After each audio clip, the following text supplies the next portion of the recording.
Welcome to Disha TV news. ముందుగా headlines చూద్దాం. దేశం విడిచి పారిపోవాలని చూసిన బ్రెజిల్ మాజీ అధ్యక్షుడు బోల్సోనారో.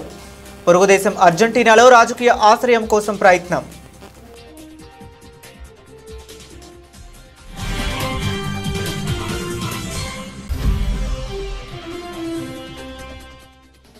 ప్యాంక్రియాటిక్ క్యాన్సర్తో పోరాడుతున్న 88 ఏళ్ల వయసులో కాప్రియా మృతి.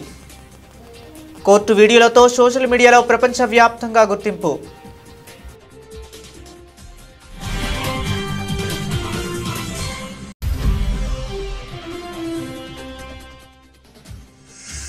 అమెరికా భారత్ బంధం తెగిపోయే దశలో ఉందని హెచ్చరిక. భారత్ శత్రువు కాదని, చైనాలా దానిని చూడొద్దని Nikki Haley హితువు.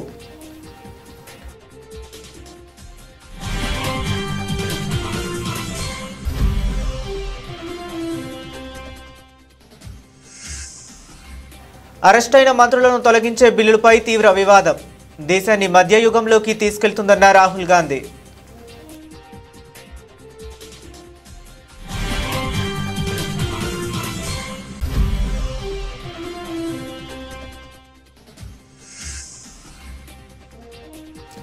CM Revanth Reddy నాయకత్వంలో జీహెచ్ఎంసీ పరిధిలో కనీవిని ఎరుగని రీతిలో మార్పులు. రెవెన్యూ శాఖ మంత్రి పొంగులేటి శ్రీనివాస్ రెడ్డి స్పష్టం.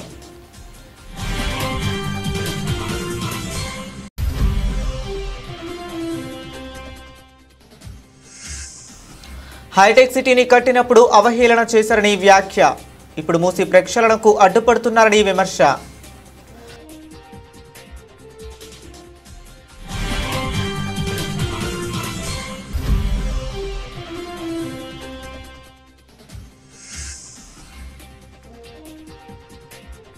మద్యమత్తులో ఫారెస్ట్ అధికారులను కొట్టిన Srisailam TDP MLA Budda Rajasekhara Reddy. CCTV footage విడుదల చేసిన అధికారులు.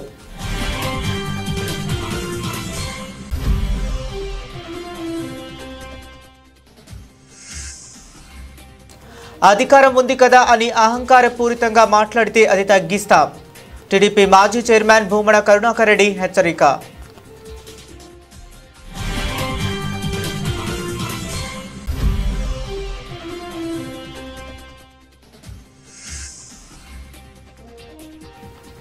యువకులు ఉన్నత విద్యను చదువుకోవడంతో పాటు స్వశక్తితో పైకి రావాలి. రాష్ట్ర మంత్రి సీతక్క సూచన.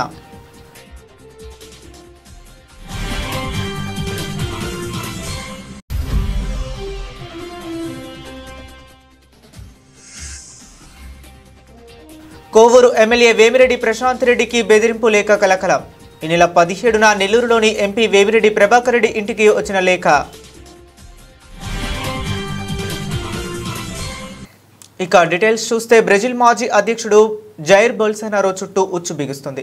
తాను పదవిలో కొనసాగేందుకు తిరుగుబాటుకు కుట్ర పన్నారన్న కేసులో అరెస్టు తప్పదని భావించిన ఆయన దేశం విడిచి పారిపోయేందుకు ప్రయత్నించారని ఫెడరల్ పోలీసులు సంచలన ఆరోపణలు చేశారు. పొరుగు దేశమైన అర్జెంటీనాలో రాజకీయ ఆశ్రయం పొందేందుకు ఆయన భారీ స్కెచ్ వేశారని, ఇందుకు సంబంధించిన కీలక ఆధారాలను తాము గుర్తించామని పోలీసులు వెల్లడించారు. ఈ విషయం ప్రస్తుతం బ్రెజిల్ రాజకీయాల్లో తీవ్ర ప్రకంపనలు సృష్టిస్తుంది.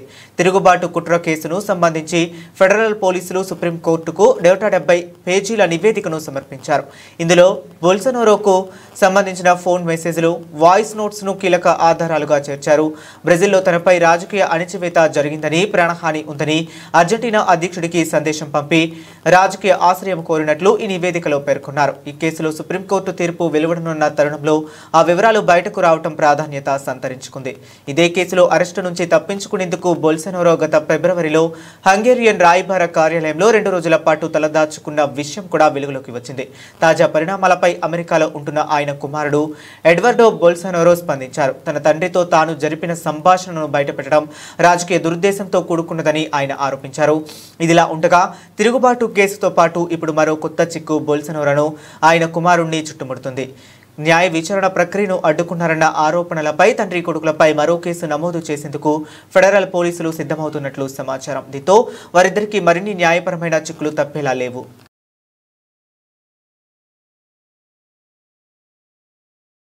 న్యాయస్థానంలో మానవత్వాన్ని కరుణను పంచిన గొప్ప న్యాయమూర్తి, ప్రపంచంలోనే అత్యంత దయగల జడ్జిగా ప్రపంచవ్యాప్తంగా గుర్తింపు పొందిన ఫ్రాంక్ కాప్రియో 88 సంవత్సరాలు తుది శ్వాస విడిచారు. కొంతకాలంగా ప్యాంక్రియాటిక్ క్యాన్సర్తో ధైర్యంగా పోరాడిన ఆయన చికిత్స పొందుతూ మరణించినట్లు ఆయన కుటుంబ సభ్యులు సోషల్ మీడియా వేదికగా తెలిపారు. కాట్ ఇన్ ప్రొవిడెన్స్ అనే రియాలిటీ కోర్టు షో ద్వారా కాప్రియో ప్రపంచవ్యాప్తంగా లక్షలాది మంది అభిమానులను సంపాదించుకున్నారు. ఆయన మరణ వార్తను ప్రకటిస్తూ కుటుంబ సభ్యులు ఒక భావోద్వేగ ప్రకటన విడుదల చేశారు. దయ, వినయం, మానవత్వంపై అంచంచల విశ్వాసంతో కాప్రియో లక్షలాది మంది జీవితాలను ప్రభావితం చేశారు. ఆయన ఆప్యాయత, హాస్యం, దయ ప్రతి ఒక్కరిపైన చెరగని ముద్ర వేశాయి అని ఓ ప్రకటనలో పేర్కొన్నారు. మరణించడానికి కేవలం ఒక్కరోజు ముందు కాప్రియో ఆసుపత్రి నుంచి ఒక వీడియోను పంచుకున్నారు. దురదృష్టవశాత్తు నా ఆరోగ్యం మళ్లీ క్షీణించింది. నేను తిరిగి ఆసుపత్రిలో చేరాను. నేను ఈ కష్టమైన పోరాటాన్ని కొనసాగిస్తున్నాను. మీ ప్రార్థనలు నాకు శక్తినిస్తాయి. దయచేసి నన్ను మీ ప్రార్థనలలో గుర్తుంచుకోండి అని ఆయన అనుచరులను కోరారు. ప్రార్థనల శక్తిపై తనకు గొప్ప నమ్మకం ఉందని ఆయన ఆ వీడియోలో తెలిపారు. అమెరికాలోని ప్రొవిడెన్స్ మున్సిపల్ కోర్టులో దశాబ్దాల పాటు న్యాయమూర్తిగా పనిచేసిన కాప్రియో తన విలక్షణమైన తీర్పులతో ప్రత్యేక గుర్తింపు పొందారు. కష్టాల్లో ఉన్న కుటుంబాల ట్రాఫిక్ టికెట్లను రద్దు చేయటం, నిందితులకు కేవలం శిక్ష విధించడమే కాకుండా వారికి స్ఫూర్తిదాయకమైన మాటలు చెప్పడం వంటివి ఆయనను ప్రత్యేకంగా నిలబెట్టాయి. ఆయన కోర్టు విచారణలకు సంబంధించి వీడియోలు సోషల్ మీడియాలో వైరల్ అయ్యి 100 కోట్లకు పైగా వ్యూస్ సాధించాయి. 2018 నుంచి 2020 వరకు జాతీయ స్థాయిలో ప్రసారమైన కాట్ ఇన్ ప్రొవిడెన్స్ అనే షో అనేక డే టైమ్స్ ఎమ్మీ నామినేషన్లు అందుకుంది. న్యాయం అంటే కేవలం చట్టాలను అమలు చేయటం మాత్రమే కాదని, ఇందులో దయ, గౌరవం, మానవత్వం కూడా భాగం కావాలని ఆయన బలంగా విశ్వసించారు. తనకు 2023లో ప్యాంక్రియాటిక్ క్యాన్సర్ ఉన్నట్లు కాప్రియో స్వయంగా వెల్లడించారు. కాప్రియో మృతి పట్ల రోడ్ ఐలాండ్ గవర్నర్ డాన్ మెక్కీ తీవ్ర దిగ్భ్రాంతి వ్యక్తం చేశారు. ఆయనకు రోడ్ ఐలాండ్ రాష్ట్రానికి నిజమైన నిధి అని అభివర్ణించిన గవర్నర్ ఆయన గౌరవార్థం రాష్ట్రంలోని జెండాలను అవనతం చేయాలని ఆదేశించారు. న్యాయాన్ని కరుణతో అందించవచ్చని ప్రపంచానికి చాటి చెప్పిన కాప్రియో ఎప్పటికీ గుర్తుండిపోతారన్నారు.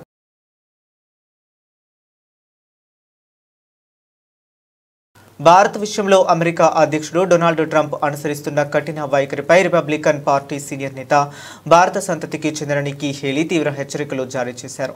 రష్యా నుంచి భారత్ చమురు కొనుగోలు చేస్తుండటాన్ని కారణంగా చూపుతూ ట్రంప్ ప్రభుత్వం విధించిన భారీ సుంకాల వల్ల ఇరు దేశాల మధ్య సంబంధాలు దెబ్బతినే దశకు చేరుకున్నాయని ఆమె ఆందోళన వ్యక్తం చేశారు. చైనాను ప్రపంచవ్యాప్తంగా కట్టడి చేయాలంటే అమెరికాకు భారత్తో సత్సంబంధాలు అత్యంత కీలకమని ఆమె స్పష్టం చేశారు.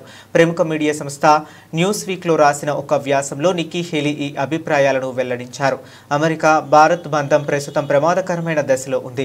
సుంకాల వంటి సమస్యల కారణంగా ప్రపంచంలోని ఈ రెండు అతిపెద్ద ప్రజాస్వామ్య దేశాల మధ్య దూరం పెరగటానికి వీల్లేదు. భారత్ను చైనాల శత్రువుగా చూడటం తప్పు.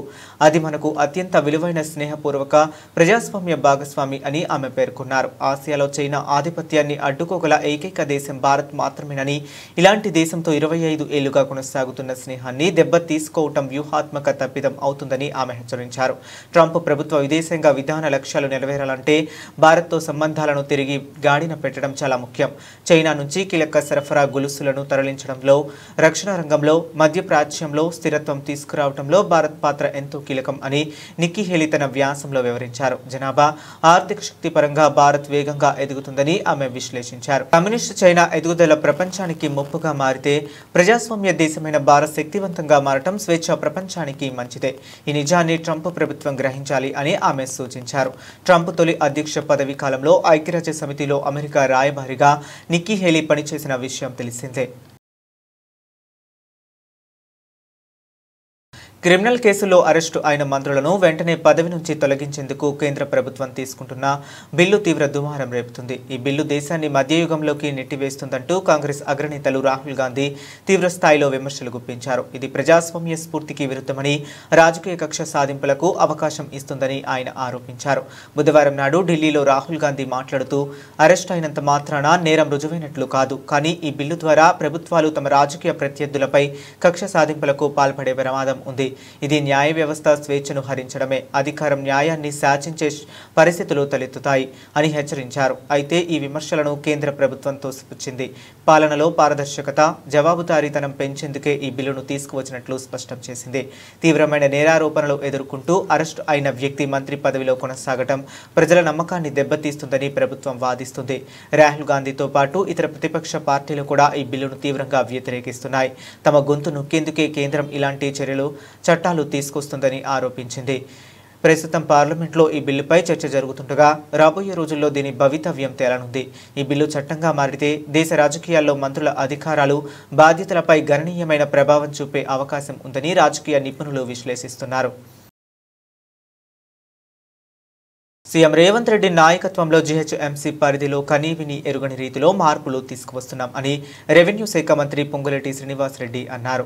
తెలంగాణ రాష్ట్రంలో మార్పు కావాలని, అది ఇందిరమ్మ రాజ్యంతోనే సాధ్యమని రాష్ట్ర ప్రజలందరి దీవెనలతో తెలంగాణ రాష్ట్రంలో ఇందిరమ్మ ప్రభుత్వం వచ్చిన తర్వాత గౌరవ ముఖ్యమంత్రి రేవంత్ రెడ్డి గారి నాయకత్వంలోని మన ప్రభుత్వం అనేక అభివృద్ధి కార్యక్రమాలు, ముఖ్యంగా జీహెచ్ఎంసీ పరిధిలో కని విని ఎరగని రీతిలో అనేక మార్పులు తీసుకొస్తూ తెలంగాణ పేద ప్రజలకు ఏవైతే ఎన్నికలకు ముందు ఇచ్చిన మాటల్లో భాగంగా సంక్షేమ కార్యక్రమాలను కూడా రాష్ట్ర ఆర్థిక పరిస్థితి సహకరించకపోయినా ఇచ్చిన ప్రతి మాటని తూచా తప్పకుండా పేదవాడికి అందించాలనే తపనతో ఈ ప్రభుత్వం, మన ప్రభుత్వం అందిస్తూ అభివృద్ధిలో కూడా ఎక్కడా కుంటి పడకుండా ఉండే విధంగా ఈనాడు జీహెచ్ఎంసీ పరిధిలో కానీ కోర్ అర్బన్గా మనం ఈనాడు పిలుచుకుంటున్న ఓఆర్ఆర్కి ఇన్నర్ సైడ్ ఉన్న ప్రతి ప్రాంతాన్ని, ప్రతి అంగుళాన్ని అన్ని రకాలుగా అన్ని దిశలలో ఈ ప్రభుత్వం అభివృద్ధి చేసే దాంట్లో వడివడిగా ఆర్థిక పరిస్థితి రాష్ట్రంలో సహకరించకపోయినా జీహెచ్ఎంసీ పరిధిలో ఈ కోర్ అర్బన్ ప్రాంతాన్ని అభివృద్ధి చేసే భాగంగా ఈనాడు ఈ ప్రభుత్వం ఎలా పనిచేస్తుందో మీరు చూస్తున్నారు. ఆ ఫలితాలన్నీ ఒక్కొక్కటి ఈ రాబోయే కొన్ని రోజుల్లో జీహెచ్ఎంసీ పరిధిలో ప్రాంతంలో నివసించే ప్రజలతో పాటు తెలంగాణ రాష్ట్రంలో నివసించే ప్రతి పేదవాడికి, ప్రతి రైతన్నకి, ప్రతి ఆడబిడ్డకి ఈ ప్రభుత్వం ఈనాడు చిత్తశుద్ధితో అందించే దిశలో ఈ ప్రభుత్వం. హైదరాబాద్ నగర అభివృద్ధిలో ఉమ్మడి ఆంధ్రప్రదేశ్ రాష్ట్ర ముఖ్యమంత్రులుగా పనిచేసిన చంద్రబాబు, వైఎస్ రాజశేఖర రెడ్డిల పాత్ర ఎంతో ఉందని తెలంగాణ ముఖ్యమంత్రి రేవంత్ రెడ్డి పేర్కొన్నారు. 1994 నుంచి 2014 వరకు హైదరాబాద్ నగరాన్ని ఆనాటి ముఖ్యమంత్రులు అభివృద్ధి చేశారని ఆయన అన్నారు. గచ్చిబౌలిలో డిస్ట్రిక్ట్ రిజిస్టర్, సబ్ రిజిస్టర్ కార్యాలయాలకు ముఖ్యమంత్రి శంకుస్థాపన చేశారు. ఈ సందర్భంగా ముఖ్యమంత్రి మాట్లాడుతూ హైటెక్ సిటీని నిర్మిస్తున్న సమయంలో చాలా మంది అవహేళన చేశారని గుర్తు చేశారు. ప్రస్తుతం హైదరాబాద్ నగరం సింగపూర్, టోక్యో నగరాలతో పోటీ పడుతుందని తెలిపారు. మన వద్ద ఉన్నప్పుడు చిత్తశుద్ధితో పనిచేయటం చాలా అవసరమని అన్నారు. గూగుల్ వంటి దిగ్గజ సంస్థల్లో తెలుగువారు ఉన్నారని గుర్తు చేశారు. రాజీవ్ గాంధీ చొరవతోనే ఐటీ రంగంలో చాలా మంది రాణిస్తున్నారని వ్యాఖ్యానించారు. అమెరికాలో మన ఐటీ నిపుణులు పనిచేయటం ఆపేస్తే ఆ దేశం స్తంభించిపోతుందని చెప్పారు. మన ప్రాంతం విద్యార్థులు ఇక్కడే చదువుకోవాలని నాటి ముఖ్యమంత్రులు పలు విద్యా సంస్థలను నిర్మించారని తెలిపారు. ఇప్పుడు మనం హైదరాబాద్ అభివృద్ధికి పాటుపడుతుంటే కొందరు అడ్డుకునే ప్రయత్నం చేస్తున్నారని, వారికి ప్రజలే అడ్డుకోవాలని పిలుపునిచ్చారు. మూసీ నది ప్రక్షాళన, ఫ్యూచర్ సిటీ నిర్మాణం కోసం కొంతమంది ఇష్టం లేదని ఆయన అన్నారు. ఆయన తెలంగాణ సమగ్ర అభివృద్ధికి 2047 ప్రణాళికను సిద్ధం చేస్తున్నట్లు చెప్పారు. మూసీ నది ప్రక్షాళనతో పాత నగరానికి పూర్వ వైభవం తీసుకొస్తామని హామీ ఇచ్చారు. మూసీ ప్రక్షాళనను ఎందుకు అడ్డుకుంటున్నారో అర్థం కావటం లేదని విమర్శించారు. అన్ని సౌకర్యాలతో సబ్ రిజిస్టర్ కార్యాలయాలను నిర్మిస్తామని చెప్పారు. నగర అభివృద్ధికి అడ్డుపడేవారు ఎవరైనా మనకు శత్రువులేనని ముఖ్యమంత్రి అన్నారు. రాష్ట్రంలో శాంతి భద్రతలతో కూడిన ఉద్యోగ భద్రతను ఇచ్చామని తెలిపారు. మెట్రో విస్తరణ, మూసీ ప్రక్షాళన జరగాలని ఆయన ఆకాంక్షించారు. ఈ రోజు రిజిస్ట్రేషన్ కార్యాలయాల గురించి మిత్రులు శ్రీనివాసరెడ్డి గారు చెప్పారు. Outer ring road inside core urban region, ఈ కోర్ అర్బన్ రీజియన్లో 39 సబ్ రిజిస్ట్రార్ కార్యాలయాలు ఉన్నాయి. ఇక్కడున్న చాలామంది సబ్ రిజిస్ట్రార్ ఆఫీసులకు పోయి ఉంటారు. కూర్చోవడానికి కూర్చుండదు, నించోవడానికి జగా ఉండదు. గంటల కొద్ది అక్కడ ఉంటే బాత్రూమ్ పోదామంటే ఎక్కడ కనిపించదు. ఎక్కడ మెట్ల మీద ఎక్కితే పాన్ పరాగులు తిని ఊంపించి మనం ఎక్కడ కాలు పెడితే జారి పడతామో అన్న పరిస్థితులు ఈరోజు ప్రభుత్వ కార్యాలయాలు ఉన్నాయి. అభివృద్ధి చెందినం అంటున్నాం, ఐటీ దిగ్గజ కంపెనీలు మన దగ్గర ఉన్నాయి అంటున్నాం, మైక్రోసాఫ్ట్, ఇన్ఫోసిస్, గూగుల్ మన దగ్గర ఉన్నాయి అంటున్నాం, హెచ్సిఎల్, కాగ్నిజెంట్, టీసీఎస్ ఇక్కడ ఉందంటున్నాం. కానీ మన బుద్ధి, మన ఆఫీసుల తీరు మారడం లేదు. ప్రపంచ దేశాలకు సంబంధించిన ఎవరు ఇక్కడ వచ్చి ఉన్నా, ఏ ఇల్లు కొనుక్కున్నా, ఎవరైనా పెళ్లి చేసుకుంటే యువ జంటలు ఆఫీసుకు పోతే అక్కడ ఉన్న వాతావరణం చూస్తే ఎందుకురా దేవుడా ఇక్కడికి వచ్చినా అనుకునే పరిస్థితి ఆ యువ జంటకు ఈరోజు కనిపిస్తుంది. ఇవాళ పెళ్లిళ్ళు చేసుకున్న వాళ్ళు రిజిస్ట్రేషన్ చేసుకోవాలి. సాఫ్ట్వేర్ ఉద్యోగి అమెరికాలో ఉంటే భార్యను తీసుకెళ్లాలంటే పెళ్లి నమోదు చేయించుకోవాలి, అధికారిక పత్రం తీసుకోవాలి. సబ్ రిజిస్ట్రార్ కార్యాలయానికి భార్యను వెళ్ళి కుటుంబ సభ్యులతో అక్కడ పోయి రిజిస్ట్రేషన్ చేసుకొని ఫోటో దిగే పరిస్థితులు ఈరోజు సబ్ రిజిస్ట్రార్ కార్యాలయాలు ఉన్నాయా? మీరు ఆలోచన చేయండి. అందుకే నేను చెప్పా శ్రీనివాసరెడ్డి గారికి, సంవత్సరానికి 15,000 కోట్ల రూపాయల ఆదాయం వచ్చే స్టాంప్స్ అండ్ రిజిస్ట్రేషన్ రాత్రి పెట్రోలింగ్ చేస్తున్న సిబ్బందిని అడ్డుకుని చెక్పోస్ట్ వద్దే డ్రైవర్పై దాడి చేసిన TDP MLA Budda Rajasekhar Reddy. Tribal సిబ్బంది తనను కలవటానికి రావటం లేదని, రోజు తన ఇంటికి వచ్చి హాజరు వేయించుకోవాలని హెచ్చరిక, లేదంటే మీ అంతు చూస్తా అంటూ సిబ్బందిపై తీవ్ర పదజాలంతో దుర్భాషలాడిన ఎమ్మెల్యే ఫారెస్ట్ అధికారుల నుంచి వాహనం తాళాలు లాక్కుని వారిని బలవంతంగా వాహనంలోకి ఎక్కించుకొని శ్రీశైలం అంతటా తిప్పిన బుడ్డా రాజశేఖర్ రెడ్డి అనంతరం తన గెస్ట్ హౌస్కి తీసుకువెళ్లి అనుచరులతో కలిసి సిబ్బందిపై దాడి. ఎమ్మెల్యేనే తమపై దాడి చేస్తే తాము ఎలా విధులు నిర్వర్తించాలని సిబ్బంది ఆవేదన. సీసీటీవీ ఫుటేజ్ విడుదల చేసిన అధికారులు. ఫారెస్ట్ అధికారులు రామనాయక్, గురవయ్య, మోహన్ కుమార్, కరీముల్లాలపై దాడి. ఎస్సీ ఎస్టీ అట్రాసిటీ కేసు నమోదు చేయాలంటూ AP junior forest officer association demand. మీ కూటమి పాలనలో మీ ఎమ్మెల్యేల చేతుల్లో మహిళలకు ఎలాగో రక్షణ లేదు, గవర్నమెంట్ ఆఫీసర్లకు కూడా రక్షణ లేకుండా శాడిజంతో ప్రభుత్వాన్ని నడిపే రాష్ట్రాన్ని ఏం చేద్దామనుకుంటున్నారు? చిరుతపులి కేసుకు సంబంధించి శ్రీ జీడీ గారి ఉత్తర్వుల మేరకు పెట్రోలింగ్ చేస్తుండగా శ్రీశైలం ఎమ్మెల్యే గారు వారి అనుచరులు వచ్చి శిఖరం చెక్ పోస్ట్ వద్ద మా వారిని అడ్డగించి వాళ్ళని నానా దుర్భాషలాడి, మేము చెప్తున్నట్టు మీరు పని చేయడం లేదు, మా గవర్నమెంట్లో వస్తే కూడా మీరు మాకు సహకరించడం లేదు అని నానా దుర్భాషలాడి దొంగనాకుడుని లోపలెక్కించడని మా గవర్నమెంట్ వెహికల్ తీసుకొని ఎమ్మెల్యే గారు స్వయాన్ని నడుపుకుంటూ శ్రీశైలం మొత్తం చుట్టూ తిప్పుతూ తెల్లవారుజాము 2 గంటల వరకు కొట్టుకుంటూ వాళ్ళ అనుచరులతో దగ్గరుండి మరీ కొట్టించారు. మీరు సరిగ్గా కొట్టలేదు, నా ఎదురు కట్టండి అని చెప్పి కొట్టించారు. ఇది చాలా హేమమైన చర్య.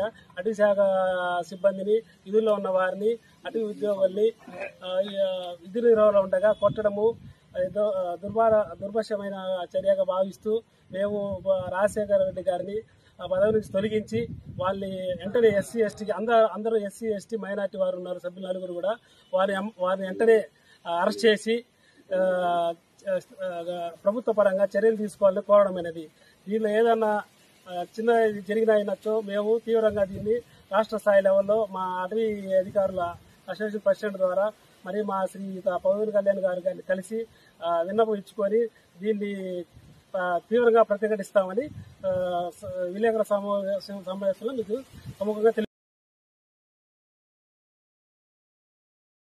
సామాన్యులకు పెద్దపీట వేశాం అని బీఆర్ నాయుడు అంటున్నారు. ఏ సామాన్యులకు పెద్దపీట వేశారో చెప్పాలి. కొండ మీద హోటల్స్ వ్యాపారంలో బీఆర్ నాయుడుకు కూడా వాటా ఉందేమో అని అనుమానం కొండ మీద అందరికీ కలిగింది. లడ్డూలో కల్తీ అని దుష్ప్రచారం చేసి సిటివేసి ఈ రోజు దాకా ఏమీ నిరూపించలేకపోయారు. అధికారం ఉంది కదా అని అహంకార పూరితంగా మాట్లాడితే అది తగ్గిస్తాం అని టీడీపీ మాజీ చైర్మన్ భూమన కరుణాకర్ రెడ్డి హెచ్చరించారు. మధ్యాహ్నం 2 గంటల నుంచి ప్రారంభిస్తే భక్తులు తగ్గిపోతారండి. దానికి ఒక పెద్ద వివరణ ఇచ్చినాడు. ఉదయమే ఉండటం మూలంగా భక్తుల రద్దీ చాలా ఎక్కువ ఉన్నది. సాయంకాలం శ్రీవాణి భక్తులకు ప్రవేశం అని, సాయంత్రం శ్రీవాణి భక్తులకు ప్రవేశం కల్పిస్తే భక్తులు ఏమన్నా శ్రీవాణి భక్తులతో పాటు దూరం వచ్చేస్తారా? అలా అనాలోచితమైనటువంటి మాటలు. మీరు చాలా మేధావిగా మాట్లాడుకుని అనుకుని ఆ మేధావితనమంతా కూడా చూపిస్తే అక్కడ ఉన్నటువంటి వాళ్ళు ఐఏఎస్ ఆఫీసర్లు, శ్యామలరావు గారు కానీ, ఆయన ఐఆర్ఎస్ ఆఫీసర్ వెంకయ్య చౌదరి గారు కానీ చాలా తెలివైన వాళ్ళు మిమ్మల్ని చూసి నవ్వుకుంటూ ఉంటారు. వాళ్ళు ఇలాంటి వాడు వచ్చినాడండి, మాకు అర్థం కాలేదు, మా 30 ఏళ్ల సర్వీసులో ఇలాంటి వాడిని భరిస్తాడామే అని. ఇవన్నీ కూడా బయటకు వచ్చేటువంటి విషయాలు. నాయుడు గారు మీరు నేను పిస్తా, నేను రౌడీ, నేను అది ఏం మాట్లాడినారు స్వామి? మీరు మీ ఇష్టం వచ్చినట్టుగా అటవీ ప్రాంతం ఉందంట, విస్తీర్ణం మరింత పెంచాలని కోరుకుంటున్నాడంట. ఏంది తిరుమలకు అటవీ ప్రాంతాన్ని మరింత టీటీడీ పరిధిలోకి. ఇవన్నీ కూడా ఊహల్లోటువంటి మాటలన్నీ కూడా చాలా ఎక్కువగా మనం ఎన్నైనా మాట్లాడవచ్చును. ఆచరణలో చేయటమే అన్నింటికంటే కూడా చాలా కష్టమైనది. ఆచరణలో మీరు చేసినటువంటి ఒక్క చిన్న పని కూడా లేదు. సామాన్య భక్తులకు పెద్దపీట. ఏ సామాన్యునికి పెద్దపీట వేసినావు? ఈయన క్యాంటీన్లు అంట 12 క్యాంటీన్లు కొత్తగా వచ్చినాయంట. ఇంతకుముందు వైసీపీ వాళ్లదే దందా అంట, వైసీపీ వాళ్లకే కాంట్రాక్ట్ అంట. ఈయన ఇప్పుడు ఆ పెద్ద హోటల్ వాళ్ళనందరినీ కూడా టెండర్లు వేయించి బహుశా బిఆర్ నాయుడు గారు అందులో భాగస్వామి అయ్యి ఆ యువకులు ఉన్నత విద్యను చదువుకోవడంతో పాటు స్వశక్తితో పైకి రావాలని రాష్ట్ర మంత్రి సీతక్క అన్నారు. ఫిర్జాదిగూడ మున్సిపల్ కార్పొరేషన్ పరిధిలోని మేడిపల్లిలో నూతనంగా ఏర్పాటు చేసిన శ్రీ సాయి ఇంటీరియర్ డెకరేషన్ వాణిజ్య సంస్థను ఆమె ప్రారంభించారు. ఈ సందర్భంగా సీతక్క మాట్లాడుతూ ఉద్యోగుల కోసం వేచి చూడకుండా తమకు వచ్చిన విద్యను ఉపాధిగా మలచుకొని తాను పైకి రావడంతో పాటు 10 మందికి ఉపాధి కల్పించడం సంతోషమన్నారు. ములుగు ప్రాంతంలో పుట్టి పెరిగిన తరుణ్ అనే యువకుడు హైదరాబాద్ నగరానికి వచ్చి తనకు తెలిసిన విద్యలో ఇంటీరియర్ డెకరేషన్ వాణిజ్య సంస్థ ఏర్పాటు చేయడం శుభ పరిణామం అన్నారు. తాను స్థాపించిన వ్యాపారంలో ఉన్నత శిఖరాలు ఎదగాలని, అందుబాటు ధరల్లో ప్రజలకు నాణ్యమైన సేవలు అందించాలని సూచించారు. ఈ కార్యక్రమంలో ములుగు జిల్లా కాంగ్రెస్ పార్టీ అధికార ప్రతినిధి కోడూరి రమేష్, సాయి గౌడ్ తదితరులు పాల్గొన్నారు. పరిధిలోని మరి మేడిపల్లి ఈ లొకేషన్లో మా ములుగు నుంచి ఎదిగిన యువకుడు తన కాళ్ళ మీద తను నిలబడడం కోసం మరి ఇంటీరియర్ డెకరేషన్ కోసం ఇక్కడ ఒక చిన్న షాప్ను ప్రారంభించడం కోసం నన్ను పిలవడం జరిగింది. చాలా సంతోషం. మా తరుణ్ ఇక్కడ కోడూరు తరుణ్ ఇక్కడ ఈ లొకేషన్లో ఇంటీరియర్ డెకరేషన్ కోసం ఈ యొక్క షాప్ను ప్రారంభించడం చాలా సంతోషం. పిల్లలు చాలామంది ఖాళీగా ఉంటున్నారు, కొంతమందికి ఉద్యోగాల అవకాశాలు వస్తున్నాయి, కొంతమందికి రాక ఉంటున్నారు. సో అందరికీ ఉద్యోగ అవకాశాలు ఏ రాష్ట్రాలైనా సాధ్యం కావు. కానీ కొంత ఎదిగినా కొద్దీ ఇట్లా తమ కాళ్ళ మీద తమ నిలబడడం కోసం ఓనుగా చిన్న చిన్న బిజినెస్లు ఏర్పాటు చేసుకొని ఆ లొకేషన్లో ఆ ప్రాంతంలో లేదా ప్రజలకు ఏ అవసరం ఉంది డిమాండ్ అనేది చూసుకొని దానికి తగ్గట్టుగా బిజినెస్ పెట్టుకోవడం అనేది వాళ్ళ యొక్క లైఫ్ను సెటిల్ చేసే విధంగా ఇది ఉపయోగపడుతుంది. కాబట్టి మా కోడూరు తరుణ్, మా కోడూరు రమేష్ గారి కుమారుడు మరి ఇక్కడ షాపు ప్రారంభించడం కోసం నన్ను ఇక్కడికి ఆహ్వానించడం జరిగింది. ఈ లొకేషన్లో ఉన్నటువంటి ప్రజలు, పెద్దలు లేదా పరిచయం ఉన్నటువంటి వాళ్ళందరూ కూడా ఇట్లా చిన్న చిన్న వెండర్స్ను, చిన్న చిన్న బిజినెస్ దారులను ప్రోత్సహించి ఉన్నత శిఖరాల్లోకి తీసుకురావడం కోసం మా అందరి బ్లెస్సింగ్ ఉంటాయి. మీరందరూ కూడా సహకరించాలని కోరుకుంటూ కోవూరు ఎమ్మెల్యే వేమిరెడ్డి ప్రశాంతి రెడ్డికి బెదిరింపు లేఖ రావడం కలకలం సృష్టించింది. ఈ నెల 17న ముఖానికి మాస్క్ వేసుకున్న ఓ వ్యక్తి నెల్లూరులోని ఎంపీ వేమిరెడ్డి ప్రభాకర్ రెడ్డి ఇంటికి వచ్చాడు. అక్కడ ఉన్న భద్రతా సిబ్బందికి ఒక లేఖ ఇచ్చి అక్కడి నుంచి వెళ్లిపోయాడు. అనంతరం కార్యాలయం సిబ్బంది సదరు వ్యక్తి ఇచ్చి వెళ్లిన ఆ లేఖను తెరిచి చూశారు. ఆ లేఖలో వేమిరెడ్డి ప్రశాంతి రెడ్డి తనకు 2 కోట్లు ఇవ్వాలని లేదంటే చంపేస్తారని రాసి ఉండటాన్ని గమనించారు. వెంటనే ఈ విషయాన్ని ఎంపీ ఎమ్మెల్యేలకు తెలియజేశారు. అలాగే పోలీసులకు కూడా ఫిర్యాదు చేశారు. ఇక ఈ విషయాన్ని గోప్యంగా ఉంచిన పోలీసులు సైలెంట్ గా దర్యాప్తు చేసి అల్లూరు మండలం ఇస్కపాలెంకు చెందిన ఓ వ్యక్తిని అనుమానితుడిగా గుర్తించి అదుపులోనికి తీసుకున్నారు. అలాగే వేమిరెడ్డి ఇంటి వద్ద అనుమానాస్పదంగా తిరుగుతున్న మరో యువకుడిని ప్రశ్నించగా పొంతనలేని సమాధానం చెప్పడంతో పాటు అతని వద్ద 4 మొబైల్ ఫోన్లు ఉండటంతో అదుపులోనికి తీసుకుని విచారిస్తున్నారు. ఈ వ్యవహారంపై జిల్లా ఎస్పీ కృష్ణకాంత్ మాట్లాడుతూ ఎమ్మెల్యేకు బెదిరింపు లేఖ రావడం నిజమేనని అన్నారు. దీనిపై త్వరలోనే పూర్తి వివరాలు వెల్లడిస్తామన్నారు. వరంగల్ అభివృద్ధిపై సీఎం రేవంత్ రెడ్డి ప్రత్యేక దృష్టి పెట్టారని మంత్రి కొండా సురేఖ తెలిపారు. వరంగల్ ముంపునకు గురవుతుండడానికి నాలల ఆక్రమణే కారణమని గుర్తించినట్లు పేర్కొన్నారు. వాటికి సంబంధించి డిపిఆర్ సిద్ధం చేస్తున్నట్లు చెప్పారు. వరంగల్కు ముంపు ప్రాంతాలు లేని నగరంగా మార్చుతామని ధీమా వ్యక్తం చేశారు. కాంగ్రెస్ అగ్రనేత రాహుల్ గాంధీ ఓటు చోరీ ఉద్యమానికి భారీ స్పందన వస్తుందని తెలిపారు. దొంగ ఓట్లతోనే అన్ని రాష్ట్రాల్లో బీజేపీ గెలుస్తుందని ఆరోపించారు. ప్రధాని మోదీకి మొదటి నుంచి తెలంగాణ అంటే ఇష్టం లేదని, అందుకోసమే రాష్ట్రానికి ఎకరానికి యూరియా ఇవ్వటం లేదని మండిపడ్డారు. యూరియా లేక రైతులు తీవ్ర ఇబ్బందులు ఎదుర్కొంటున్నారని ఆవేదన వ్యక్తం చేశారు. సీఎం రేవంత్ రెడ్డి నాయకత్వంలో ప్రజాప్రభుత్వం అభివృద్ధి లక్ష్యంగా ముందుకు వెళుతుందని చెప్పుకొచ్చారు. కాళేశ్వరం నివేదికతో గత బీఆర్ఎస్ ప్రభుత్వం అక్రమాలు బట్టబయలయ్యాయని మంత్రి సురేఖ విమర్శించారు. నివేదికలో మాజీ సీఎం కేసీఆరే ప్రధాన సూత్రధారిగా తేలిందని ఆరోపించారు. నివేదికలో నిజాలు బయటపడ్డ బీఆర్ఎస్ నేతలు ప్రజలకు కల్లబొల్లి మాటలు చెప్తున్నారని ఆగ్రహం వ్యక్తం చేశారు. బీఆర్ఎస్ బీజేపీలు రాష్ట్ర ప్రజలకు విష ప్రచారం చేస్తున్నాయని పేర్కొన్నారు. బీజేపీ నుంచి 8 మంది ఎంపీలు ఉన్న కేంద్రం నుంచి యూరియా తెలియకపోయారని విమర్శించారు. తెలంగాణలో మోదీ భజన చేయడంలో ఉన్న శ్రద్ధ వారికి రైతుల మీద లేదని ధ్వజమెత్తారు. కాంగ్రెస్ పార్టీపై ఎన్ని కుట్రలు పన్నినా ప్రజలు తమ వైపే ఉన్నారని కొండా సురేఖ స్పష్టం చేశారు.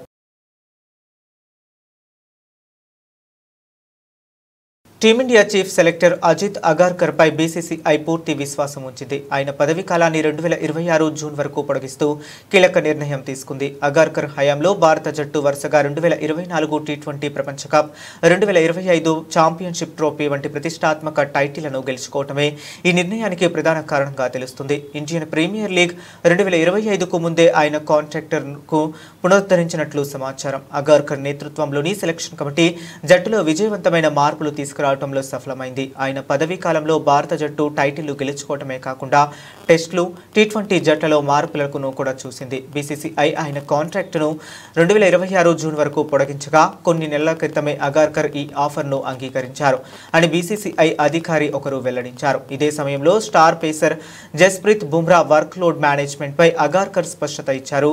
బుమ్రాను దీర్ఘకాలం ఫిట్ గా ఉంచేందుకు ప్రాధాన్యత ఇస్తున్నామని ఆయన తెలిపారు.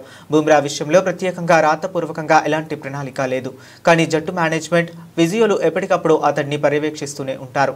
అతను జట్టుకు ఎంత విలువైన వాడో మాకు తెలుసు. అందుకే అతడికి గాయాలకి ముందు నుంచి కూడా చాలా జాగ్రత్తగా చూసుకుంటున్నాం అని అగార్కర్ వివరించారు.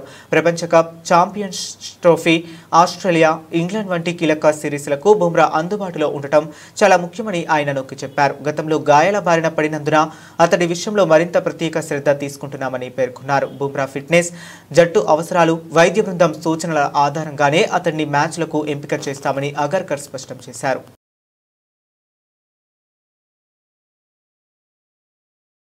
బులెటిన్ ముగించే ముందు మరొకసారి హెడ్లైన్స్ చూద్దాం. దేశం విడిచి పారిపోవాలని చూసిన బ్రెజిల్ మాజీ అధ్యక్షుడు బోల్సోనారో. పొరుగు దేశం అర్జెంటీనాలో రాజకీయ ఆశ్రయం కోసం ప్రయత్నం.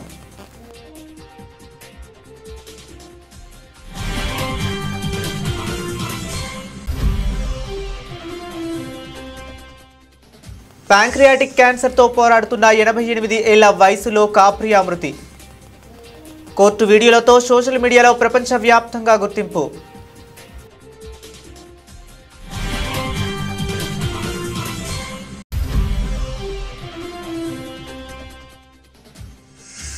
అమెరికా భారత్ బంధం తెగిపోయే దశలో ఉందని హెచ్చరిక. భారత్ శత్రువు కాదని, చైనాలా దానిని చూడొద్దని Nikki Haley హితువు.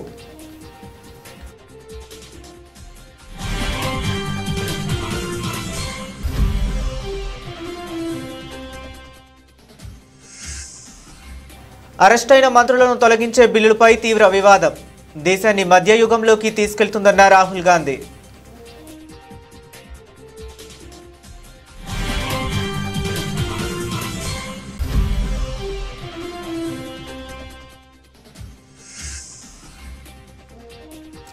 CM Revanth Reddy నాయకత్వంలో జీహెచ్ఎంసీ పరిధిలో కనీవిని ఎరుగని రీతిలో మార్పులు.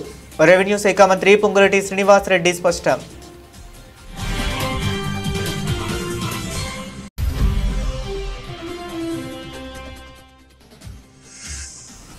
హైటెక్ సిటీని కట్టినప్పుడు అవహేళన చేశారని వ్యాఖ్య. ఇప్పుడు మూసి ప్రక్షాళనకు అడ్డుపడుతున్నారని విమర్శ.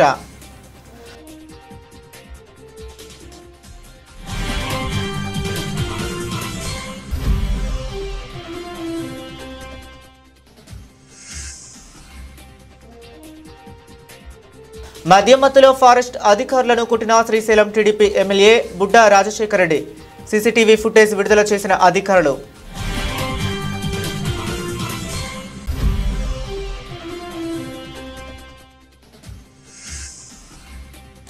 అధికారం ఉంది కదా అని అహంకారపూరితంగా మాట్లాడితే అది తగ్గిస్తాం. టీడీపీ మాజీ చైర్మన్ భూమన కరుణాకర్ రెడ్డి హెచ్చరిక.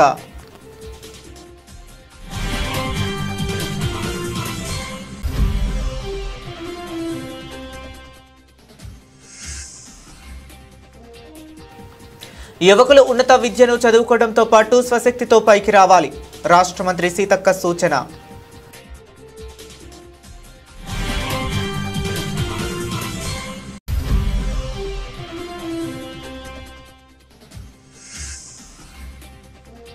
కోవూరు ఎమ్మెల్యే వేమిరెడ్డి ప్రశాంత్ రెడ్డికి బెదిరింపు లేఖ కలకలం. ఈ నెల 17న నెల్లూరులోని ఎంపీ వేమిరెడ్డి ప్రభాకర్ రెడ్డి ఇంటికి వచ్చిన లేఖ. ఇవి ఇప్పటి వరకు ఉన్న అప్డేట్స్. మరిన్ని అప్డేట్స్ కోసం కీప్ వాచింగ్.